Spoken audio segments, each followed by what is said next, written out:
You live or okay? We're live. Cool. We're good, man. What's Yeah. going on, people? Welcome back to the channel. Kagey is here. Then never. We had some technical issues. I had to move the laptop here and there everywhere. So bear with me and my apologies. First live show, so it's a great start. But I've got a guest with me. I had to get somebody on that whose club's going through some stuff. Got a lot to talk about. Even got something additional to talk about after the comments from a certain player today. I've got Tapping Toes with me. You might have seen him everywhere. He's been on Football Terrors.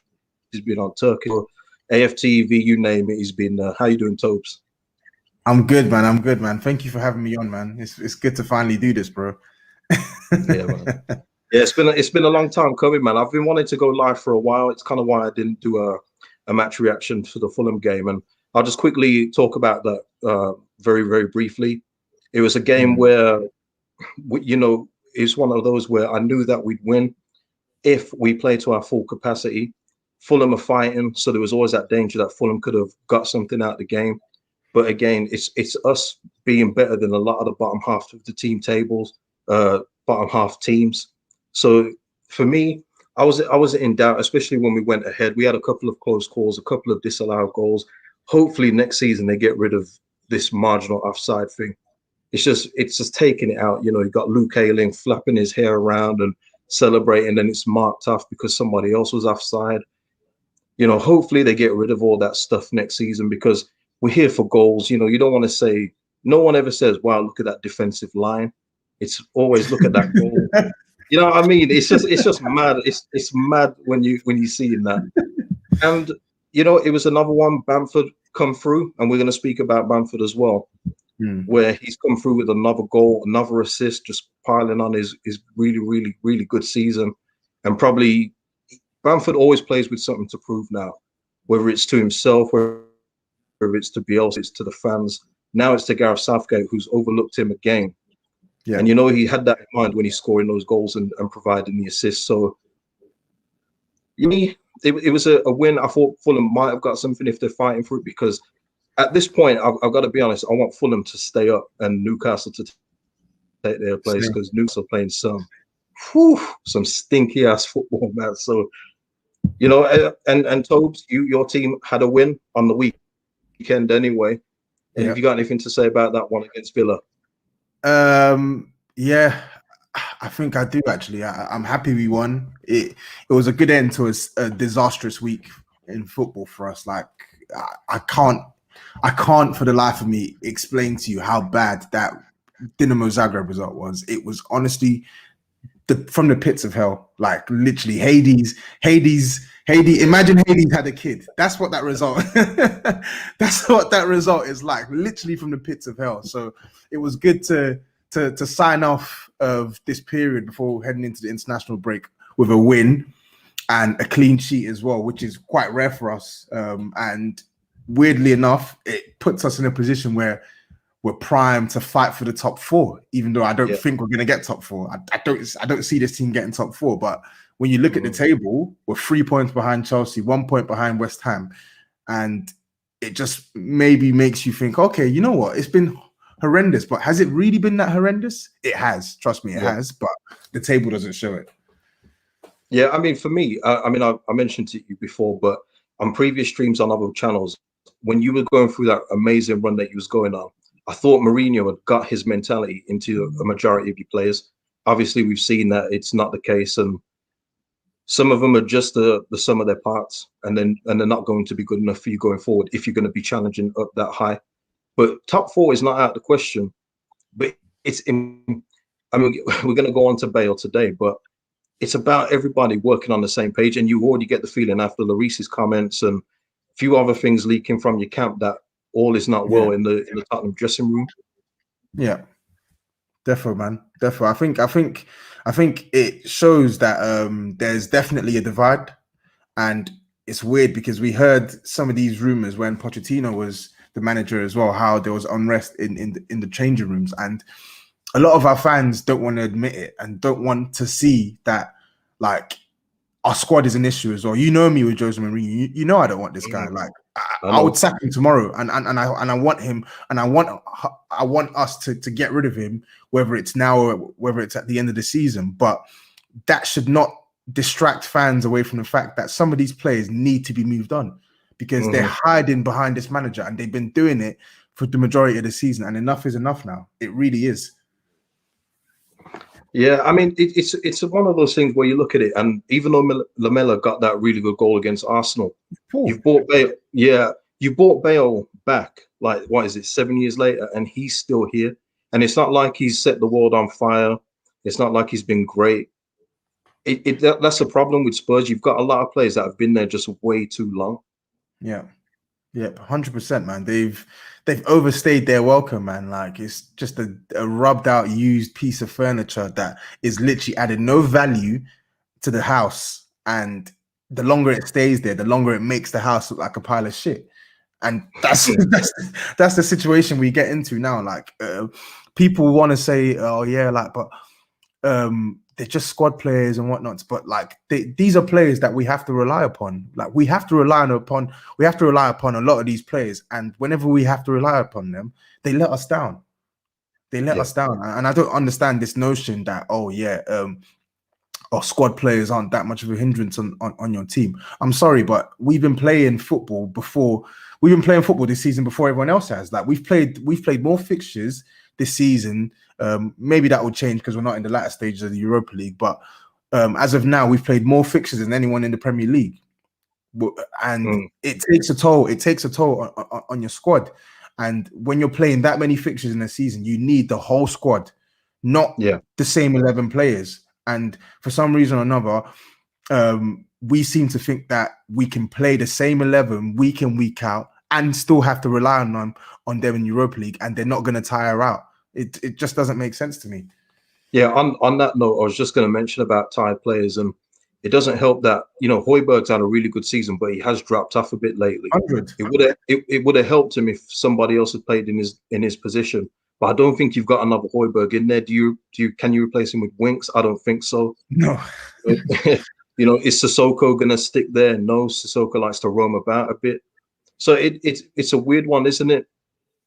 Yeah, it is. And I think next season we'll see the benefits of Skip playing all this football for Norwich in the Championship as well. I think he started like 36 or 37 consecutive matches for them. It's something crazy like that. So yeah, I think he will come in and he will help.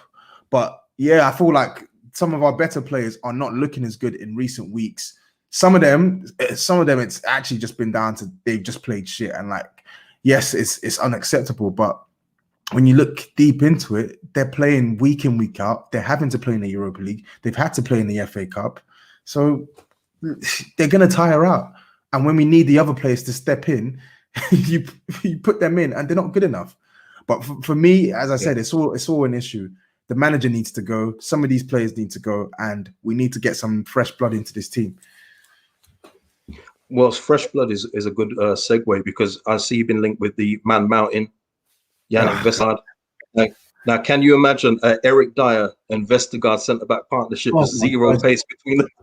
Jesus, the duo, fam. that is the duo from the slum. The duo from the slums, man.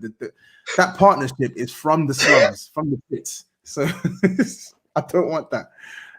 I'm trying to think of things that could move slower than that partnership. I'm thinking of a double-decker bus, a grandma. Like, there's so many things that move slower than that partnership. And I shudder to think what happens to that partnership if we dare try to play a high line. We'd get absolutely torn apart.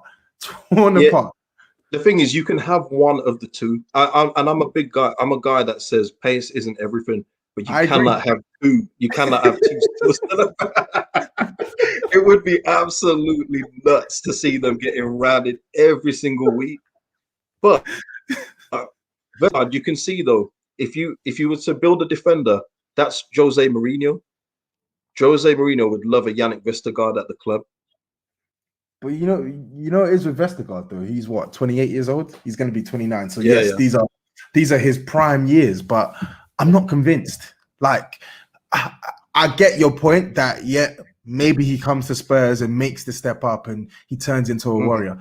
And also, before we start, I don't like how you're mentioning Jose Mourinho turning this play into this, because he shouldn't be here next season. We shouldn't be speaking about Jose Mourinho turning a potential signing next season into a world beater. He needs to be gone. We need to be talking about the new manager who's going to turn this centre back into a world beater. But for me personally, I'm just tired of having these project centre backs, man. It's boring now, man. Like it's ridiculous. Like Davinson Sanchez has regressed. Eric Dyer is a pile of shit. Joe Rodon, he was brought in and he looks like he could be a decent rotation player. But who is the dominant force in that defense?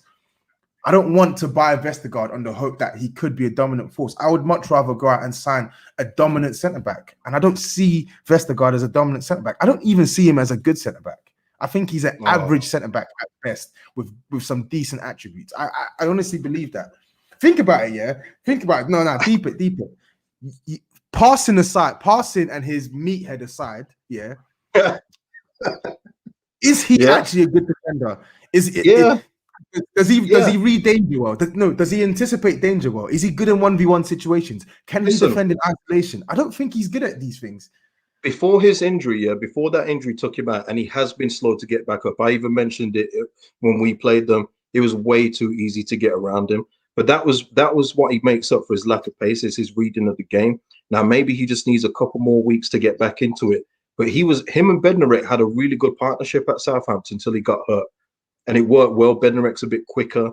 Vestergaard does all the deep mopping up, and also Vestergaard's a threat at both ends of set pieces. He'll head it out, and he can head them in too, and he can take a free kick too. He's got a lot of weapons in his arsenal. Pace is just not one of them. All right, so you sign him then. You take him out Leeds. He won't fit the mold. Oh, no. You see? Listen. I'm saying that, because I'm thinking of Bielsa. I'm thinking of Bielsa signing. Bielsa wouldn't sign Vestergaard. Not at 28, and with the build he is. You look at the basis of our team. All our guys are pretty small. You know what I mean? They're small and slimlined, and you know they need to move about a bit. And Vestergaard doesn't do that, so he wouldn't be a Bielsa signing, unfortunately. But you know what? Go ahead. No, I'm saying I don't want him to be a Tottenham signing. I don't rate Vestergaard. I'm not even saying he's the worst centre back, but I don't think he's good enough to be our first choice centre back, someone that we rely upon. I don't see that. I look at him in Alderweireld now, and for me, the only thing he has over Alderweireld is the fact that he can head a ball. I don't think he's better on the ball than Alderweireld, and I don't think he anticipates danger better than Alderweireld. And this is a finished Alderweireld. So for me, if I'm buying a centre back, this centre back has to be, and not just the benchmark isn't just he's better than a shit Eric Dyer or he's better than Sanchez. The benchmark has to be he is a top 4 centre back. And when I look at him, I don't see a top 4 centre back, unfortunately. Fair enough. And I agree with that, especially you know what, both of them. He's not better than Robin Koch or Diego Llorente. Now Llorente's fit. Strike as well. Yeah, we don't need the centre back like that. We're not in dire need. But let me just go back up to one, because this will be linked to both of our clubs here. Yeah, this guy, I'm assuming he's a Man United fan with Lingard as at West Ham on loan. He was loaned doing the business, but the amount of times that we see things like this from Man United, Liverpool fans, you know, you wouldn't have him. We're giving you James at 10 million for Raphinha. It's mad. You know, the prices that these clubs quote, and they think that just throw in some dead players and it's all good. It's like these guys are taking liberties. And we'll speak about Raphinha. Me personally, I think he's going to be here next season. I think he wouldn't have expected European football from us this year. So I think he's going to be looking in the summer, see who we bring in, 4 or 5 good players. And I think that will happen. And then we push on and see how far we can go next season. Because we're 11th at the minute, or 12th, whichever one. We're only going to get better because the quality of our personnel will get better. So for me, I think Raphinha is here for the project. Obviously, if there's an eye-watering offer that you just can't say no to, I think the club will have to consider it. Yeah. But I'm hopeful that Raf is going to be here. And like Gil Saville says, he is 70 million plus. He's right, because he's a difference maker in the team. Like you can see when he's on the ball, he just outshines absolutely everybody else in the team. It's not I don't even know. funny. Yeah, he does. I don't know about 70 million though. I think if What? I don't think he's worth 70 million. I think he's worth around. I think you could fetch probably 40 to 50 million for Raphinha. 40 to 50 for Raphinha. What? Yeah, 40 to 50 million. I think 70. I think it's way too early to say that he's a 70 million pound player. I think it is. I don't think he's worth 70 M's, especially in a COVID period as well. I don't think he's worth 70 million right now. And I see this comment as well. If Richarlison is worth 50 million, then Raphinha's worth. Richarlison wasn't worth 50 million. Everton overpaid. He wasn't. Their chairman even came out and said they overpaid. So I'm not going on what a club could pay. I'm going off what I think he's worth. And I think he's worth in this market. I think he's worth 40 to 50 million. I think you'd struggle to get 70 million for Raphinha right now. 100%.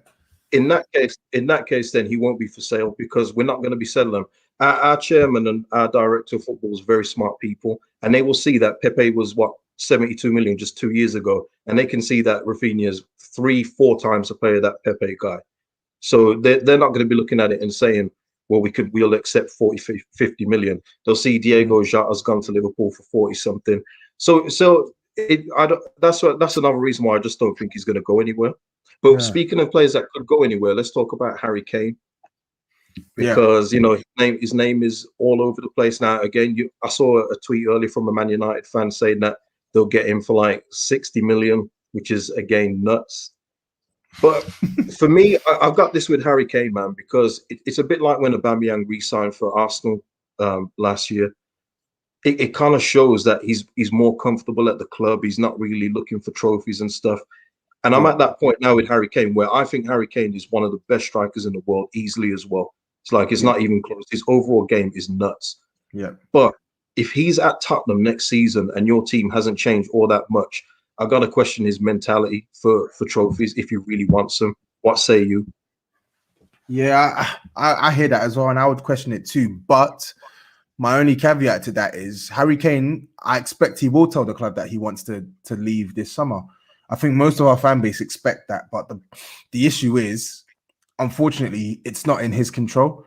Even if he kicks up a fuss. In fact, tell a lie, the only way Harry Kane can engineer and move away this summer is if he stinks out the joint and kicks up a fuss so much that the club have to sell him. And I think Harry Kane is a consummate professional. I don't think he's the type to do that. He won't leave on a sour note.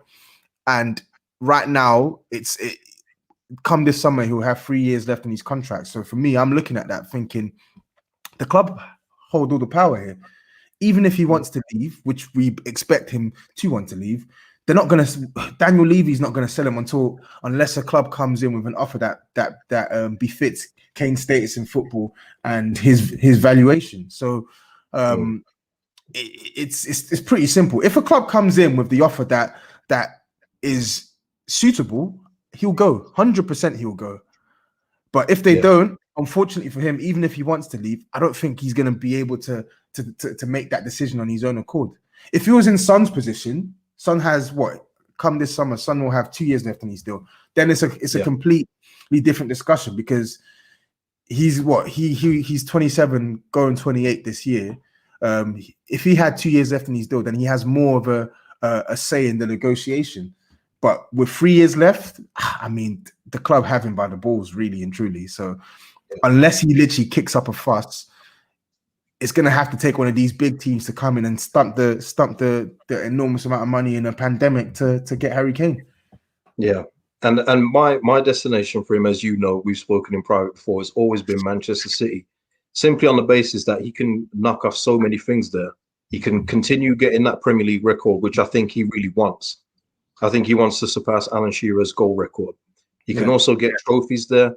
And on Manchester City's part, they're already used to working with a player that's going to be out a couple months a year. So they already know how to navigate that. Yeah. So I think it would just work out good for all parties. Obviously, it's all about the price in the end, though. Yeah, because the thing is, I'm not an idiot. Like, I wouldn't be shocked if Harry Kane left this summer. Like, he's a top, for me, he's top 2 strikers on the planet. And top 2 strikers on the planet, and he's he's in the peak of his powers, or at the peak of his powers. Sorry, the clubs that could afford Harry Kane could sign him. Like Man City, if they wanted to, they could sign him. Man United, if they get Champions League football, if they wanted to, they could put up the money to sign him. Yeah. So, but I just feel like it's easier said than done. Like it makes, because of Kane's contract, it makes it very difficult for teams to negotiate with Daniel Levy on this. He doesn't have to sell Harry Kane at a cut price deal. He's got every single bit of leverage he needs in this deal to ensure that he gets the best value for the club, even if that means keeping Kane longer than we expect. But for me, I'm sure Daniel Levy's had some sort of discussion with Harry Kane. I'm sure that there's been various discussions in the past about where the club's heading, his future at the club. So listen, it will be interesting summer. As I said, I'm not going to be shocked if Harry Kane leaves, but the same way I could easily say I'm not going to be shocked if Harry Kane stays at Spurs due to the finances involved. Yeah, and just to highlight the comment on the screen, that's exactly what I'm talking about, though. Aguero has been the same thing, where Aguero's output just outweighs any injury problems that he's got. So when he's fit and firing, you want him in your team, and you're willing to take those couple months out the season. That's exactly what Kane's doing. Look how many times Kane has reached 20 goals, and sometimes he misses 2-3 months of the season. That's what you call irreplaceable, which is why a lot of Tottenham fans don't want to see him go, and I understand it. Yeah. So that's what's addressing the injury-prone thing, because there's some players that are injury-prone and they just don't put up the output that guys like Kane and Aguero did in his previous years. Yeah. No, so I mean, yeah, and we've had one today where we're linked, but Alioski for our place has been linked with a move to Galatasaray, that it's all done. I mean, it's just a rumor at this point. It hasn't been confirmed as far as I'm aware of as of 6 o'clock. I don't know if you know the history with Galatasaray, Tobs, but in the UEFA Cup 21 years ago, 2 of our fans got killed in Istanbul, and it's been kind of like a thing where Leeds and Galatasaray just don't do business. You know, it's just one of those relationships that's crazy. Yeah. It's the reason why Harry Kewell is disliked at Leeds. I'm not one of the people. I'm not going to get into that here now, but it's a reason why, as good as Harry Kewell was for Leeds United, you'll never see his highlights on Leeds United socials. You'll never see Harry Kewell being mentioned with Leeds United, as good as he was, and he was amazing for us at the time, because he went to Galatasaray in I believe 2008. But Alioski's been linked with the move, and I just want to speak on that because the opinions have been flying around social media in regards to that. If he does go to Galatasaray, for me, I've got no issue with it. Alioski wasn't here; he didn't play during that time when the whole tragedy happened. Yeah. It's not on him to select another team just because he's played for Leeds United. We don't have ownership of players like that. It's another country. It's probably a place where at 29 years old, he'll be able to go compete for Turkish titles and, play at a fairly high level with the possibility of Champions League football. He's probably not getting those kind of offers everywhere else. So for me personally, I don't have any issue with it. I'm more happy that the guy's going to actually be gone and he won't be an option at left back. I was going to say. I thought you. From what I hear, like your fans don't rate him, especially when he plays at left back, because he gets rinsed. He gets rinsed, and he doesn't have the intelligence to play. The smarts is just not there. I mean, just going back to the Fulham game this last weekend, and this is just one of many incidents, but there's no one around him, and he concedes a corner. Kicks the ball out for a corner for no reason, and there's literally no one around him. And what's one of our weaknesses? Set pieces. So he just puts us under unnecessary pressure. There's been a couple of instances where he's tried to pass back and he trips over his own feet. It's like you can't really go. You can't do much with that. So for me, I'm trying not to laugh when I said that. One second, just get. Yeah. So for me, people, it's one of those where I'm just happy that he's going to be moving on. Will he go with any ill will from me? No. I thank him for being a part of the promotion squad. Yeah. But he's free to continue his career where he wants to go.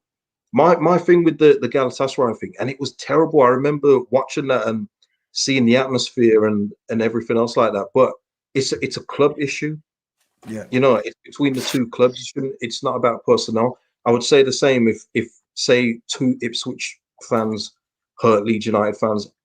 That doesn't mean that Leeds United players can't then go to Ipswich. So that's the way I've seen that. Let's have a look. Yeah, just gonna get a couple comments.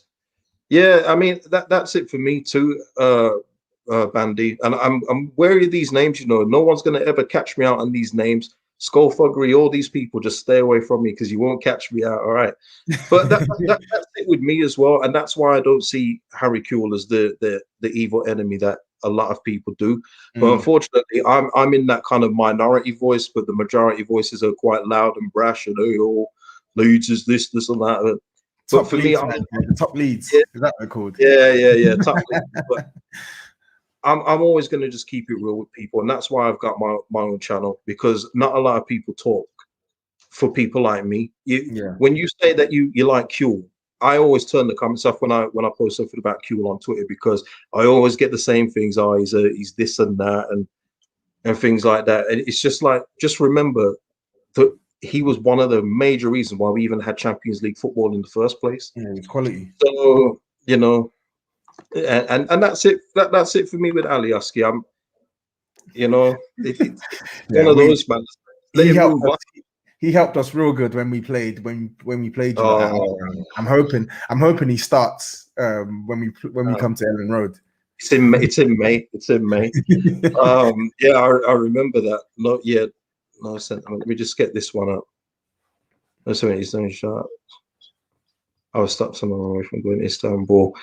Yeah, I mean, hey, Tobs, this is something very, very real for a lot of Leeds fans. They don't go to Turkey now. Yeah, they won't vacation in Turkey because of that incident. Trust me, it's a deep issue that some people just won't and can't get over for obvious reasons. But yeah, you know, I mean, that's why I just say everyone's got their own opinions, and not everyone will feel the same. But I would say that as well about Kiko Casilla, because there were some people that were defending Kiko Casilla. So it's not always one opinion for one club. So we don't all roll in the one direction on things. Carrying on the Leeds team, you know, the Bamford thing. What are you saying about Bamford for England? He should be in the squad. He should be in the squad. I don't see why he's not in the squad. I know. I think I'm trying to remember because someone sent me the picture of the team, but I don't see why he's not there. Like, he's scored the most goals other than Harry Kane for any English striker. I don't see what claim Ollie Watkins has, and I like Ollie Watkins. I don't see what claim Ollie Watkins has to that team ahead of Bamford. Is it work rate? Because Bamford works hard. Is it goals? Bamford scores more. Is it consistency? Bamford's been more consistent. Is it more all-round play? I think Bamford's all-round play has been just as good as Ollie Watkins, if not better. So I don't really understand how he's not in that team. And this is my issue with Gareth Southgate. I really don't like him as the England manager anymore because he's a constant flip-flopper. He doesn't keep the same energy for every player. Like, he talks about how England's going to be based on a meritocracy, but there are some instances where he'll pick players based on form, and then there are some instances where he'll just pick players just for the sake of picking players that are considered his favorites. I don't understand it. Bamford should be in that team. A blind man can see it, so I don't really understand why he can't. Yeah, man. I mean, that's it for me. I've got nothing against Ollie Watkins. I think he's done great, but he's a lot like Bamford. It's so weird how similar they are. They both kind of miss the same kind of chances, you know, where you think a striker should score them. Yeah. And but what we've seen lately, because I've been watching Villa the last few games, even without Jack Grealish, he's so big to their team, Jack Grealish, that Watkins looks a little different. Yeah, he does, 100%. He looks a little, you know. So of course, yeah, man. People smash the like here if you replay, smash the like if you're liking it. You know, keep subscribing if you're not subscribed already. Subscribe to Tobs, or all this links are in the description, everything else like that. But yeah, for me, I thought it was a layup, especially with games against people like San Marino and stuff. Now, Ollie Watkins could get those games and get like 3 goals in one cap, and it looks mad. But I think Bamford was very, very unlucky. And I'm not talking like a biased Leeds fans. Trust me, you know, me and Tobs, we had a podcast at the start of the season, and you know, between us, we didn't think Bamford was going to hit 6 goals. Yeah, but luckily for me, I was proven wrong. I love being proven wrong on things like that when it comes to my team. But he's really done the business this year, and it's kind of like, if he's not going to get in now, when is he going to get in? I don't think it's going to happen for him unless there's like a barrage of injuries. Because you know what? Even going past Ollie Watkins, let's look at Calvert-Lewin the last few months. Calvert-Lewin's gone really quick. Yeah, I agree. I think he's scored more league goals than Calvert-Lewin as well, hasn't he? Calvert-Lewin is on like 12, 13 league goals? And he's been on that for quite a while. So oh no, they're on the same number of goals. They're on the same number of goals. Okay. To be honest, I think with the dominant Calvert-Lewin one, I think you can make a case for Bamford being there ahead of him, but I'm not too mad at that one. Like I can see why Gareth Southgate has picked him, because on the stat sheet he has scored the same number of goals as Patrick Bamford, and his team are higher up in the table, and he is quite key for the way Everton play. But the Ollie Watkins one, it just didn't make sense to me. The Rashford as well, like didn't he just come back from injury as well? It's a friendly. Like, do you need to pick these men to play against San Marino? Like, I don't understand this manager. I don't get it. Like, what are you picking Rashford to see? We already know Rashford is going to go to the Euros. Like, do you need to have him in this squad when he's just come back from injury? Just give the guy a break, man. I don't understand. It's the same. It's been a thing with all England managers, though, isn't it? Once they get a squad, they get attached. You know, Gareth Southgate's been talking about Jordan Pickford like he had a great World Cup. Not forgetting that our group, England's group, was against like Tunisia and all these guys. Panama. You know, and then once they got to a real opponent, it went exactly the way you thought it was going to go. You know, and someone said this as well. Maybe Tobes, you would like to take that one. I said this. I can't remember which stream I was on, but I said this the other day. I can't for the life of me understand why Eric Dyer is in that team. It makes no sense to me. The guy's he's not been a regular in our team he's not been a regular in the league in our team for a number of weeks now. And even if he was regular, he's been downright shocking. And another indication on this manager just doing whatever he wants to do with this team and not picking it fairly. Konza's been way better than Eric Dyer this season. And I don't understand how Mings is in that team, but Konza isn't. Konza is better than Mings. They play in the same defense, but you've only picked one and not the other. It's fine anyway. I swear Konza's in the under-21 squad, isn't he? Is he in the under-21s? I don't know. All I remember from that under-21s is that Rhian Brewster's in there. So I don't know what's that saying for the rest of that squad. I think it's a pretty good squad, to be honest, that they've picked for the under-21s. Let me just quickly Google that now. Under-21s. England team, but I feel like Konza should be there. But if I've got then a case could be made for someone like Ben Godfrey as well. I think he's been very good this season, left back, centre back, right back. But if these men are in the under-21 England squad, then I'm not mad at that either, man. But I feel like they should. That's only because of this tournament in place. I think if there was no tournament, then 1000% they should be getting a look in for the England team. Yeah, man.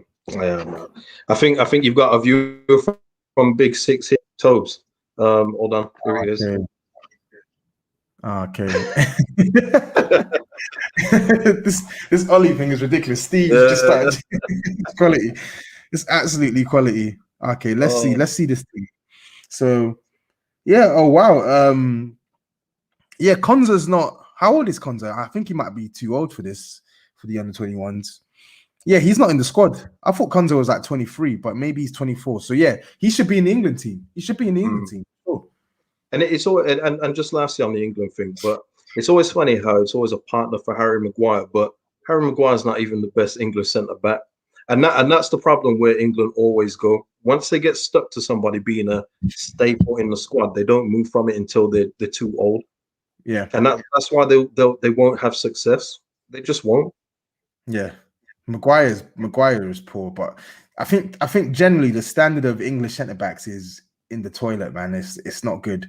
So I'm just looking at the team now. Kieran Trippier. They're saying Konza's 23. Yeah, he's 20. Yeah, so then he should be in the England team. Let's be real. He should be in the England team. He should be in the Yeah. England team. Who's your best? No. Who's the best English defender in your opinion? Centre back. Oh, right now. Just generally, if everyone's fit. You know what? What's mad?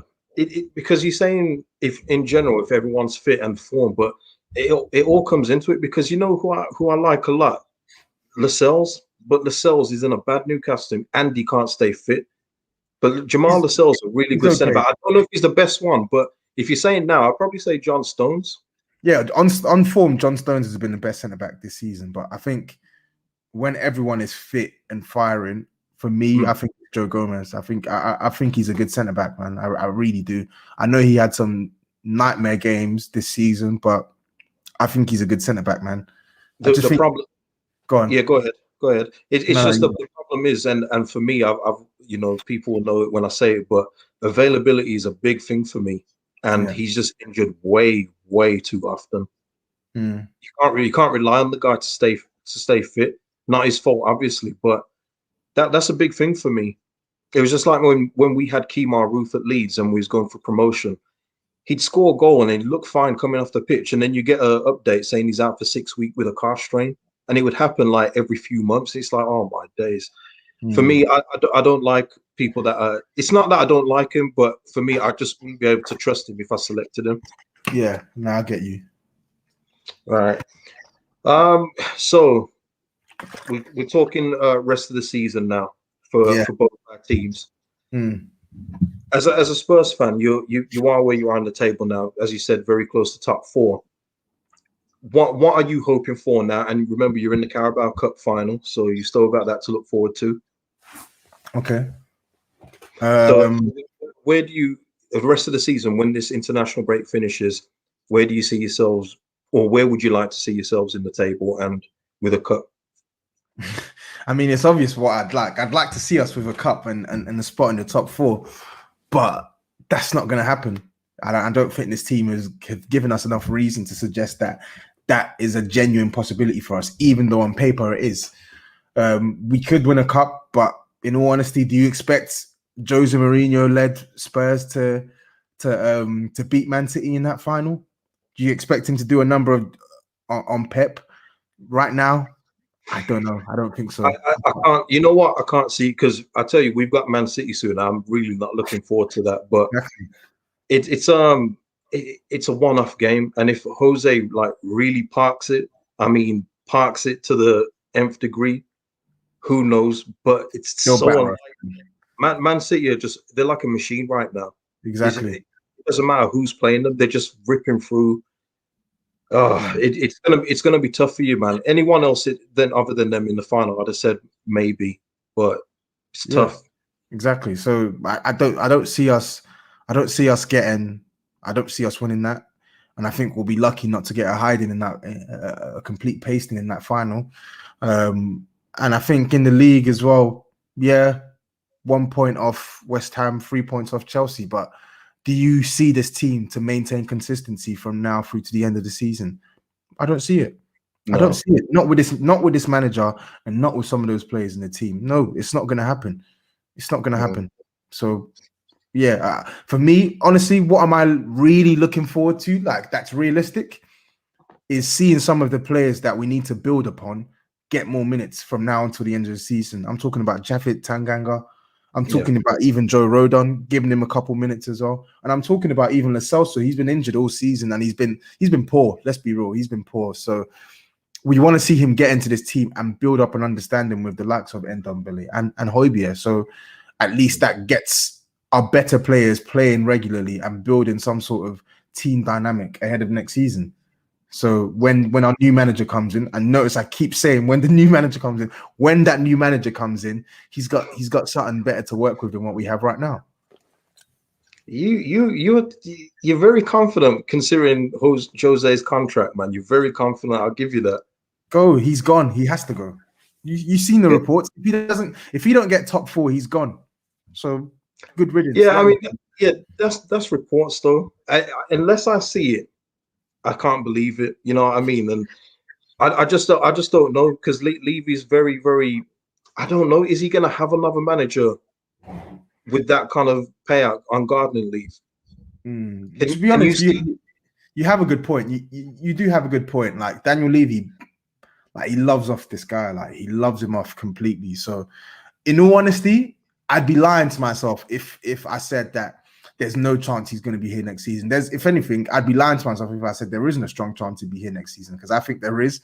But I'm just holding on to the hope that the remit is the remit. Top 4 is the remit, and if he doesn't get that, he's gone. So let him go, please. We need to get rid of him. We do. I can't bear another season with this manager. I just can't. And it's not just him. It's the same with Daniel Levy. I can't bear another season with Daniel Levy making the stupid decisions that he makes. I can't bear another season of us recruiting poorly. And I can't bear another season of us holding on to players longer than we need to hold on to players. It's not just Mourinho, but he needs to go, man. He just does. Yeah. Okay. All right. I'm just going to quickly talk about Somerville, just very, very briefly. The only thing I'd say is that our under 23s aren't in the Premier League of the 23s. They're going to come up because they've been killing that league. For me, I need to see them play in that top tier league with the rest of the big boys. Winning that second league is a great achievement, but they're not playing against the best youth in like Liverpool, Man United, all these guys. So it's better to try and make a judgment on these players then. So I'm not going to speak on them too long. We've got him, we've got Geldhart, we've got Greenwood that looks very, very good. But the step up in level to the next one will give us a better indication of where Crescencio is going to be in terms of our club. But in terms of wingers as well, let's just quickly talk about Gareth Bale's comments. I've seen the division in regards to what he said, and you know, him saying that he wants to be back at Real Madrid next year, and that he was here just to get, not just to get fitness, but to get fitness for the Euros. Yeah, it's a 1-year loan deal. So for me, in my head, I'm thinking there's nothing. It doesn't sound like there's anything wrong here. But to a lot of Tottenham fans, I think they, because of the love he's been shown on his return, and you know, Real Madrid just don't want him at all. I think they kind of feel slighted that he's been so quick to say this. But you also have to add it up and say that he was playing himself back into a bit of form. But then the North London derby happened. He got took off before 60 or something like that. Yeah. And from there, you know, Zagreb thing. Is it that he's maybe bumped heads with Mourinho and he just wants to get out of there too? Because you know, Bale, you don't even have to judge him. Forget all the dead golf jokes. He's just very content. He's won the Champions League so many times. He's very well paid. He's got nothing left to prove, really. I think he sees the national team. He loves his national team. That's something. So is it, what do you think about the whole situation? I just think it's disrespectful that he does this. He comes out and says this after like the series of bad results that we've had. Okay, we beat Aston Villa, but I think it's disrespectful that he says that so brazenly. Like, you're right, on paper, there's nothing wrong with what he said. Like, Real Madrid are his parent club. It's on a 1-year deal, and he still needed to prove that he was worthy of us taking up that first refusal to renew the loan deal for another season. But I think where I had a bit of an issue with it is that it does sort of undermine the club, in the sense like it's quite disrespectful, like for you to come out and say that like so brazenly as well, whilst you're on international break, not even when he's at the club, whilst you're on international break away from the club, and even saying stuff like, it's good to get away from the club during bad, like I can't remember, during like bad periods and stuff like that. So yeah, Jose Mourinho could play a part, but I just feel like the timing he said this is mad. He didn't have to be that honest. Like, don't forget, you still have to come back here. Like, you still literally have like another 2 months of this season to play, and you're the one that's trying to prove that you're you're fit as a fiddle. You want to get some minutes in your legs, and you want to be in top shape for Euros. How does that now look to us as a club and to Jose Mourinho as the manager? What incentive does he have to play you now? Because he knows your true motives. You're not really in this for the team. You're in it to for your own personal gain. So honestly, for me, I'm a big boy. Like, I'm not gonna cry about it, but I will I will send a little couple Twitter fingers here and there. That's just how I am. Oh. I like I like digging people out, but that's about as far as it goes. This sayonara Bale, whatever. Like, if you ask me now, does he deserve to have his contract renewed for another year? No, I don't think so. I think that the rationale was, if he continues showing out like he was like 2 or 3 weeks ago, then there's a case for us to renew it. But based on what he's done so far, if you had to decide whether he's retained that Spurs, no. And in all honesty, we need new blood anyway. Like, this whole thing is predicated around us signing new players, getting some fresh impetus into this team, or fresh attacking impetus into this team. So it's not the end of the world, Gareth Bale coming out and saying what he said. It's just disrespectful, low key. Yeah. And it's a different situation for Bale, because just say like a Harvey Elliott that's on loan at Blackburn, he's hoping to play his way into the Liverpool team, and that's what his old loan is prefaced on. Gareth Bale's not exactly going back to a place where he's loved. The fans don't like him, press don't like him, so he didn't really need to say what he said and I do get that. So I get both sides in this term. It's not sitting on the fence. I do get it from, why Spurs fan, because when you guys re-signed him, man, you guys rolled out the red carpet. Fanfare was crazy, man. Yeah, he even said it at the start as well. He hasn't felt love from fans in ages, and because it hasn't worked out as he hoped it would. I think it's just gone a little bit sour. But like you said, there's 2 more months, and you just have to see what happens. Yeah. Just going to get to this question here. Will Bielsa be at the start of next season? Yes, he will. They're already looking at players with him for next season, so I'm not even worried about that. That will be a non-story. So our team's interested in taking him next season. Not that to say that they shouldn't be. I'm saying, has there been any reports that someone's interested in taking him on next season? Or I think the question is more based on the time span he has at clubs, because this is the longest he's ever been at a club. Leeds United and Bielsa have been together longer than he's done it anywhere else. So I think it's more of that than anything. But he wants to stay. He really loves it here. You can see that the project's going somewhere, especially if we get the better players coming in. So yeah, I think Bielsa will be here. Let me see. Is there anything else? Oh yeah, of course. Let me just hit this one here. God. Did Daniel Levy get us back for the Jack Clark and 10 million? My goodness, that absolute monstrosity of a pitch that you've given us. Oh, the slip and slide, as you call it. Listen, you know, before the ball's been kicked and the TV of doing the bird's eye view. Yeah, there's lines in the freaking pitch. I love it. Good, man. Tobs, it's not good, man. I really do think that he said, you know what, this Jack Clark isn't what I thought I was getting here. I'm gonna give him this pitch here. Where's this grass even been grown? It's just so mad. Like, I don't know if you've seen it properly, Tobs, but before ball's been kicked on it, the turf's all dug up. It's all mad. So I do think Levy definitely got us back for that. And fair play to him. Fair play to him, man. He give us 10 million for Jack Clark, who's not going to cut it at your club. So, have you heard anything about Jack Clark while he's been out? Not really. No, he's on. I know he's on loan at Stoke. Yeah.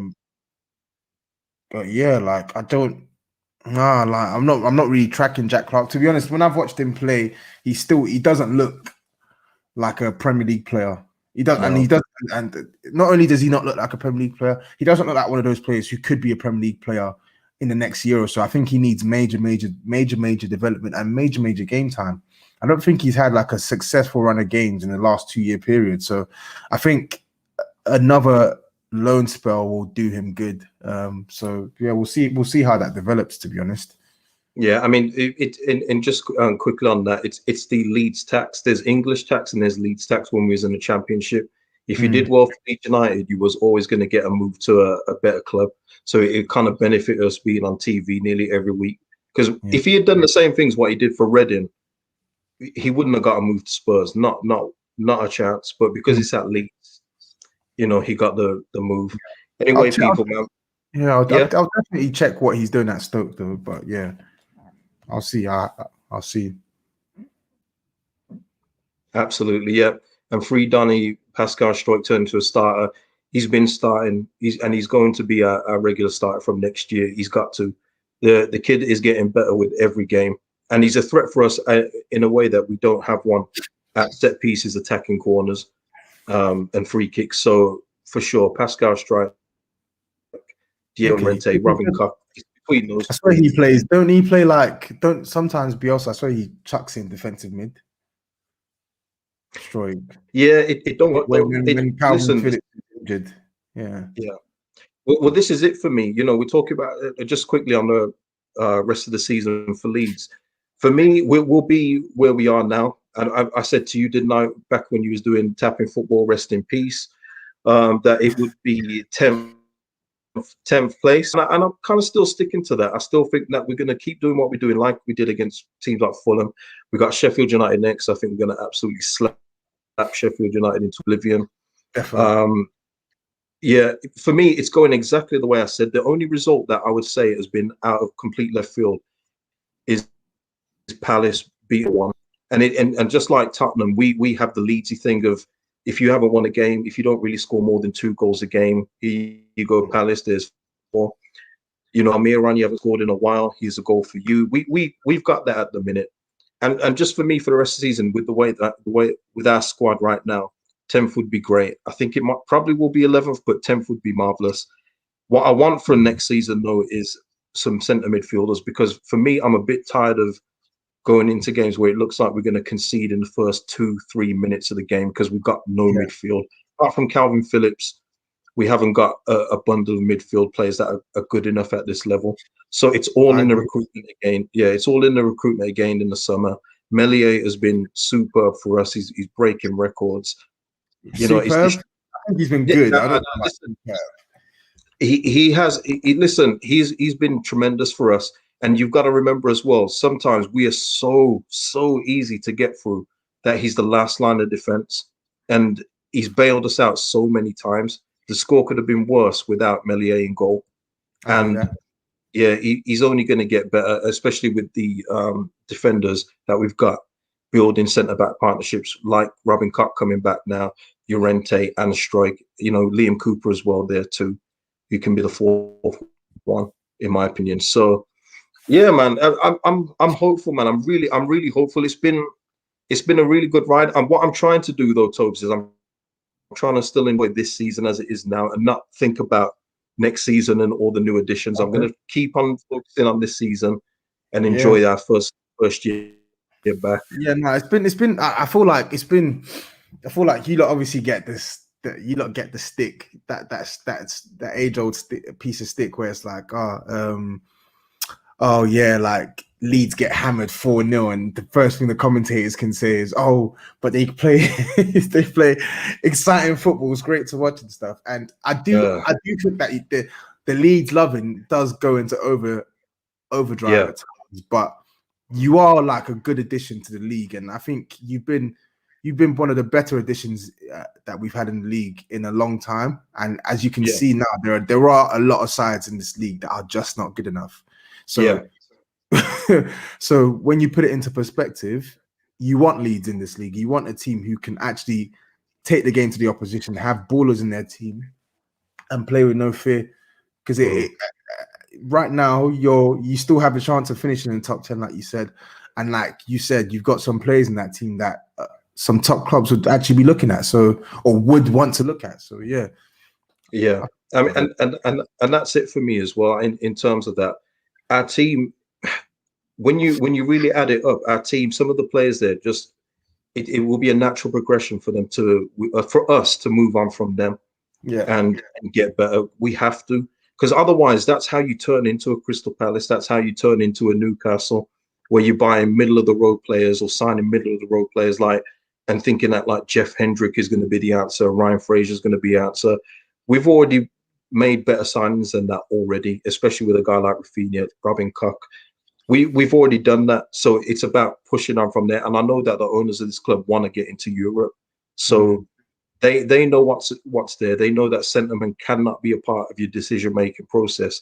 You have to get better players in order to push up and get into those spots. Because it's all well us beating all these bottom of the league teams, but we've seen it numerous times this season. When we get to against those top teams, barring Leicester away, which we won 3-1, which was a great result, we haven't done that. We haven't done that well. So you know, we have to get better in that, and that's just something that these fans that are attached to the promotion team have to accept as well as we go forward. Yeah. So that's it for me on Leeds for the rest of the season. I'd be happy with 10th. If we can do any better, yeah, I would. I'm not gonna lie, it will be very hard to do better. It is because there's too many teams above us that just keep winning. Yeah. And so, I think there are too many teams above you that are better than you. So you keep admitting that part. That teams above you are better than you. So yeah. No. I'm not going to disagree with that. The thing is, I'm realistic, Tobs, and I was realistic at the start of the season with where we are. There have been a couple of players actually that have struggled more than I thought they were going to actually. But with all that being said, still 11th. So I cannot complain. Overall, it's been a really, really good season. So I'm not going to complain about that. Yeah, remember before you sign out, go on. Yeah.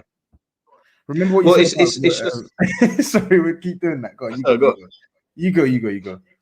Okay, all right. It's just with things like this. Fulham have made a lot of progress. Just like you say, like the comments about us being this great attacking football team who've been overblown. We do get it the other way where we're always called naive and everything else like that. So that's why I don't really listen to a lot of pundits anyway. But then it's like stuff like the Fulham thing. Fulham have made a lot of progress. And then you look down the league and you say, oh, they've won 5-6 games. It's like, what progress are we talking about here? It obviously means that before that, they've been absolutely shocking. And Fulham have got a lot better, but with Newcastle playing the way they are, and with us being a mid-table team, they should have really been looking to go for us at the weekend, and they didn't do it. Yeah, I didn't even get to watch that game, but I was not shocked, but I was surprised that Fulham, with the type of way you lot play, and the type of way Fulham play, I'm surprised that they didn't make more out of that, because those are the type of games they need to be picking up points in. Like, no disrespect to Leeds, because I think Leeds are a decent side, but I think with Fulham, my only issue with Fulham is they drop too many points just for the sake of dropping points. That is ridiculous. Like games where they've either created enough to win, or games where they should be getting something out of there, they won't, and it's weird. It's very, very weird. Yeah, and you just have to take into account we're safely mid-table. We're not getting relegated or anything else like that. We're kind of there to be beaten. If you really want it, you can beat us if you're really fighting for something. So and that's it there. So I mean, we're gonna end it there. I think we've covered all the topics that we was gonna cover today. Yeah. Sorry for the beginning at the live stream where it just wasn't happening. That's why we were so late. But you know me, I'm never usually late for stuff. But we move, man. We move we definitely move, man. We definitely move, man. So Tobes, are you want to plug anything that you're going to be on coming up? Hopefully I can have you on it as well. But I'm gonna try and kick off that new show on my channel, the sort of overrated or underrated show, and it's gonna be topical. Sometimes it's gonna be we're gonna have maybe one topical subject to speak about, and then we're just gonna have sort of ad hoc football debates. So there's a couple things there's a couple guests that I have in the pipeline that I'm gonna reach out to as well. But I think for the very first one, I'm either gonna start it either some point this week or next week. So yeah, if you're free, let me know. Of course, man. So yeah, and that will be it from me, people. It's the international break, so it's not really much to talk about from my end. We'll be back. I'll probably be back for a preview of the Sheffield United game. And until then, you're signing out. Thanks for watching, everybody. And if you're watching the replay, smash the like. And if you haven't subscribed, please subscribe to the channel, man. Let's help this thing grow. Thank you. Peace. Peace. Yeah, KJ, I need to